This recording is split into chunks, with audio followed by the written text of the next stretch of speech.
Bonjour et bienvenue dans cette série de tutoriaux pour Avid Studio. Aujourd'hui, nous allons voir comment augmenter et diminuer le volume sonore au sein d'un clip. Pour cela, il est préférable d'augmenter la taille de votre piste vidéo et audio. D'un clic droit, vous pouvez sélectionner la taille de piste, petit, comme c'est le cas actuellement, moyen, grand, très grand. Je vais prendre très grand pour vous montrer. Vous avez aussi la possibilité tout simplement de redimensionner la piste en prenant ici avec votre souris et le bouton gauche maintenu enfoncé. Vous pouvez monter ou descendre pour sélectionner la taille qui vous convient. Afin de travailler sur l'audio, je vous conseille fortement de détacher votre partie audio de votre partie vidéo. Nous l'avions vu dans un précédent tutoriel. Pour cela, je détache l'audio ici et je vais augmenter la taille de ma piste vidéo pour mieux voir. Donc nous allons essayer de diminuer le son sur la partie qui est ici et puis de l'augmenter ensuite sur cette partie-là. Pour cela, je vais utiliser ce que l'on appelle des points clés. Il faut que je les active au sein d'Avid Studio. Ça se trouve ici, volume des images clés. Donc je vais activer le volume des images clés en cliquant gauche sur ce bouton. À partir de ce moment-là, je vais pouvoir très simplement créer des images clés, c'est-à-dire que je me place sur ma ligne son à cet endroit, au début, là où je souhaite diminuer le son. Je clique gauche, cela me crée un premier point clé. Je vais cliquer ici à l'endroit où je souhaite revenir au niveau sonore normal, un clic gauche et j'ai créé à nouveau un deuxième point clé. Et enfin, je souhaite maintenant donc diminuer le volume sonore de cette piste. Tout simplement, je me place sur, donc vous voyez mon curseur, ici quand la ligne devient blanche, ça veut dire que je peux la sélectionner, je peux cliquer gauche et la déplacer vers le haut, ou en l'occurrence ici vers le bas, puisque je souhaite diminuer le son. Voilà, vous avez appris donc là comment diminuer d'un seul coup le volume sonore, puisque vous voyez que la chute est brutale. On va faire maintenant une montée de sonore un peu plus douce. Je vais créer un premier point clé. Ici, c'est l'endroit où je reviendrai au niveau normal. Et puis ensuite, je vais recréer à nouveau d'autres points clés.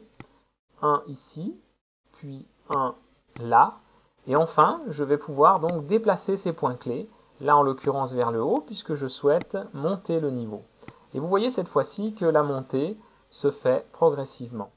Voilà. À noter que je peux aussi changer maintenant ces points clés là pour avoir une montée aussi progressive, comme vous le voyez là. Voilà.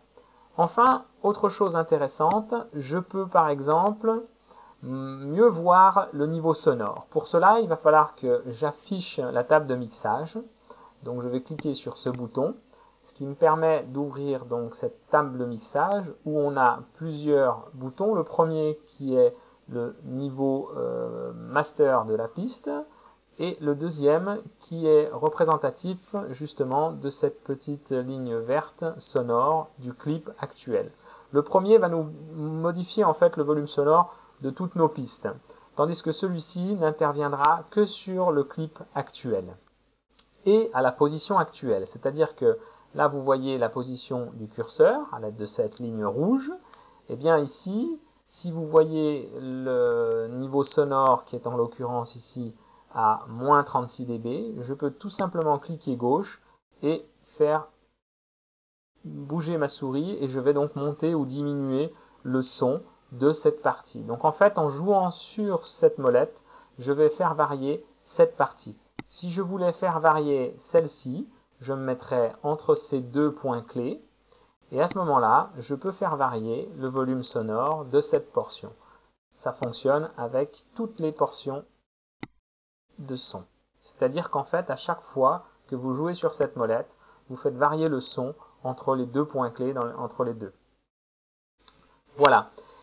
Et bien écoutez, maintenant, grâce à cette technique, vous pourrez très facilement modifier le son quand vous rajoutez une transition, par exemple, et que vous souhaitez pouvoir gérer le son différemment entre deux pistes sonores.